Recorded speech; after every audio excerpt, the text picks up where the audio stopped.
আসসালামু আলাইকুম। নিঃসন্দেহে দেশের বিভিন্ন অনাকাঙ্ক্ষিত এবং উত্তেজনাকর পরিস্থিতিতে সেনাবাহিনী যথেষ্ট ধৈর্যের পরিচয় দিচ্ছে। এমনকি এই বাহিনীর প্রতি বিভিন্ন মহল থেকে যে মারমুখী আচরণ, সেখানেও তারা যথেষ্ট সহনশীলতার পরিচয় দিচ্ছে। কিন্তু তাদের এই ধৈর্য নিয়ে মানুষের মধ্যে এরই মধ্যে নানান ধরনের প্রশ্নের সৃষ্টি হয়েছে। কারো কারো প্রশ্ন, এটা কি সেনাবাহিনীর বিশেষ কোনো দুর্বলতা? আবার কেউ কেউ প্রশ্ন করছেন, সেনাবাহিনী কি ধৈর্যের বাঁধ ভাঙার অপেক্ষায় রয়েছে? সবশেষ গত রবিবার জাতীয় প্রেস ক্লাবের সামনে যে ভয়ঙ্কর একটি উত্তেজনাকর পরিস্থিতির সৃষ্টি হলো, আওয়ামী লীগ সরকারের 15.5 বছরের সশস্ত্র বাহিনীর বিভিন্ন সদস্যকে বিভিন্ন অভিযোগ প্রমাণিত হওয়ার ভিত্তিতে যে তাদেরকে চাকরি থেকে বাদ দেওয়া হলো বা বাধ্যতামূলক অবসরে পাঠানো হলো, তাদের সমন্বয়ে আমরা একটি কথিত আন্দোলন দেখতে পেলাম। এবং সেই আন্দোলনের মধ্য দিয়ে আবারও সেনাবাহিনীকে আক্রমণ করার, সেনা সদস্য বা সেনা কর্মকর্তাদের প্রতি মারমুখী যে আচরণ, তাদের যে ঔদ্ধত্যপূর্ণ যে অ্যাটিটিউড আমাদের সামনে উপস্থিত হলো, তাতে এটি স্পষ্ট দেশের একটি বিশেষ রাজনৈতিক গোষ্ঠী সেনাবাহিনীকে সাধারণ মানুষের মুখোমুখি দাঁড় করানোর অব্যাহত চেষ্টা চালিয়ে যাচ্ছে, রীতিমতো যুদ্ধ বাঁধানোর চেষ্টা করছে। আমার মনে হয় সেনাবাহিনী এ বিষয়ে অবগত। যাই হোক, সেখানেও সেনা কর্মকর্তারা বা সেনা সদস্যরা যথেষ্ট সহনশীলতার পরিচয় দিয়েছেন এবং এটি নিয়ে প্রায় গভীর রাতে সশস্ত্র বাহিনীর আন্তঃবাহিনী জনসংযোগ পরিদপ্তর ISPR থেকে একটি প্রেস বিজ্ঞপ্তি পাঠানো হয়েছে, তাদের বক্তব্য তুলে ধরা হয়েছে এবং তাদের এই প্রেস বিজ্ঞপ্তিটিকে আমরা অনেকেই একটি বিশেষ বার্তা হিসেবে ধরে নিতে পারি, আবার অনেকের কাছে এটি গতানুগতিক একটি প্রক্রিয়া মনে হতে পারে। তবে আমার মনে হয় এর মধ্যে বিশেষ একটি ইঙ্গিত রয়েছে। প্রেস বিজ্ঞপ্তিতে সেনাবাহিনী যা বলছে বা সশস্ত্র বাহিনী বলছে যে রোববারের কিছু অনভিপ্রেত আচরণ এবং এই সুশৃঙ্খল বাহিনীর ঐতিহ্য মূল্যবোধকে প্রশ্নবিদ্ধ করেছে। পরপর দুবার সফল বৈঠক শেষে প্রতিনিধি দল ফেরত যাওয়ার সময় কতিপয় উশৃঙ্খল বরখাস্ত সেনা সদস্যদের উস্কানিতে ওই প্রতিনিধি দলের গাড়িতে বা গাড়ির সামনে প্রতিবন্ধকতার সৃষ্টি করা হয়। এছাড়া আইন শৃঙ্খলা বাহিনীর সদস্যদের লক্ষ্য করে ইট পাটকেল নিক্ষেপ এবং অশ্রাব্য ভাষায় স্লোগান দেওয়া হয়।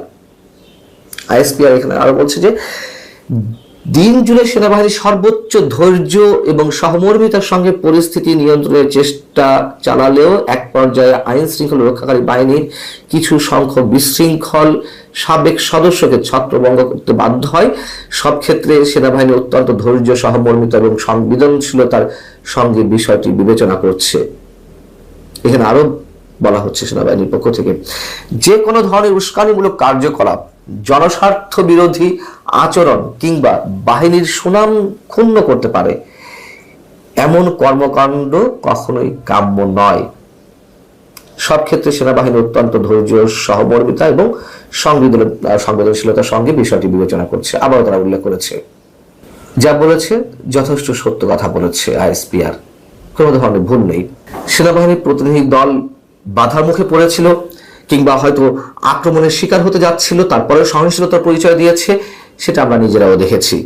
কিন্তু গত 9 মাসের বেশি সময় ধরে একটি বিশেষ মহলের মাধ্যমে দেশের বিভিন্ন স্থানে বিভিন্ন পর্যায়ে যে একের পর এক মব সৃষ্টি করা হচ্ছে, সাধারণ মানুষ চরমভাবে আতঙ্কগ্রস্ত, এসবের বিরুদ্ধে সেনাবাহিনী কেন এখনো পর্যন্ত কোনো কার্যকর ব্যবস্থা গ্রহণ করতে পারেনি তা নিয়ে মানুষের মধ্যে যথেষ্ট সংশয়, যথেষ্ট ধরনের প্রশ্ন সৃষ্টি হয়েছে। যেহেতু সেনা সদস্যরা এখনো পর্যন্ত রাজপথে রয়েছেন আইন শৃঙ্খলা রক্ষা করার কাজে, আবার কোন কথিত আন্দোলনে যখন এই ধরনের উস্কানিমূলক স্লোগান ওঠে, সেনা প্রধানের সাথে তুলনা করে স্লোগান ওঠে হাসনাত না ওয়াকার, হাসনাত হাসনাত, তখন আমাদের বুঝতে বাকি থাকে না যে আসলে সেনাবাহিনীকে কতটা খেলো করার চেষ্টা করা হচ্ছে, প্রকাশ্যে কিংবা অপ্রকাশ্যে, প্রত্যক্ষ কিংবা পরোক্ষভাবে। তারপরেও সেনাবাহিনী যথেষ্ট ধৈর্যের পরিচয় দিচ্ছে। যদিও ক্ষেত্র বিশেষ আমি মনে করি না যেমন এইসব ক্ষেত্রে যে এসবের বিরুদ্ধে সেনাবাহিনী সরাসরি কোনো অ্যাকশনে যাবে। এখন সেনাবাহিনীর অবশ্যই ভাবমূর্তির বিষয় রয়েছে এখানে, যে যে কেউ যে কোনো কিছু বললে তার বিরুদ্ধে অ্যাকশনে ঝাঁপিয়ে পড়তে হবে। কিন্তু সার্বিকভাবে এটা সত্য কথা, সেনাবাহিনীর কোনো কোনো ক্ষেত্রে যে আচরণ বা যে অবস্থান সেটি নিয়ে মানুষের মধ্যে নানান ধরনের সংশয়ের সৃষ্টি হয়েছে। এতে করে মানুষ একদিকে যেমন আতঙ্কগ্রস্ত, অন্যদিকে প্রচন্ডভাবে হতাশাগ্রস্ত। একটি বক্তব্য দিয়ে শেষ করতে চাই। এই যে চাকরিচ্যুত বা অবসরপ্রাপ্ত সেনা সদস্যদের যে আন্দোলন, সেই আন্দোলনে যিনি সেনা সদর দফতর থেকে সেনাবাহিনীর প্রতিনিধি হিসাবে মধ্যস্থতা করতে গিয়েছিলেন, তাদের বক্তব্য শুনতে গিয়েছিলেন, সেই ব্রিগেডিয়ার জেনারেল আমিনুর রহমান বিক্ষোভের মুখে তিনি কয়েকটি কথা বলেছেন, বেশ সাহসী উচ্চারণ করেছেন। সেখানে তিনি বলছেন যে আমি আপনাদের কথা শুনতে এসেছি, আমি ইউনিফর্ম পরে এসেছি, আমার ইউনিফর্মের সম্মান আছে, আমি কাপুরুষ নই, মরতে হলে এখানেই মরবো, বাঁচতে হলে এখানেই বাঁচবো। চমৎকার কথা। এবং এটাই সেনা সদস্য কিংবা সেনা কর্মকর্তাদের বক্তব্য, মানুষ সেটাই আশা করে। তারা যথেষ্ট ঝুঁকি নিয়ে দেশের জন্য কাজ করবেন, দেশের মানুষের জন্য কাজ করবেন।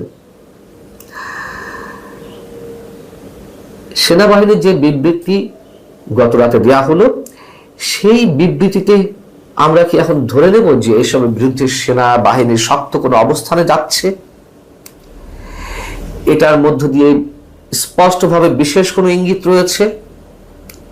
সেনাপ্রধান জেনারেল ওয়াকারুজ্জামান বাধ্য হয়ে প্রকাশ করতে চেয়েছেন যে আর নয়, যথেষ্ট হয়েছে। তিনি এর আগেও একবার উচ্চারণ করেছিলেন এনাফ ইজ এনাফ। কিন্তু এই মুহূর্তে এসে আসলে সেনাবাহিনী কোন অবস্থায় অবতীর্ণ হবে, এই বিবৃতির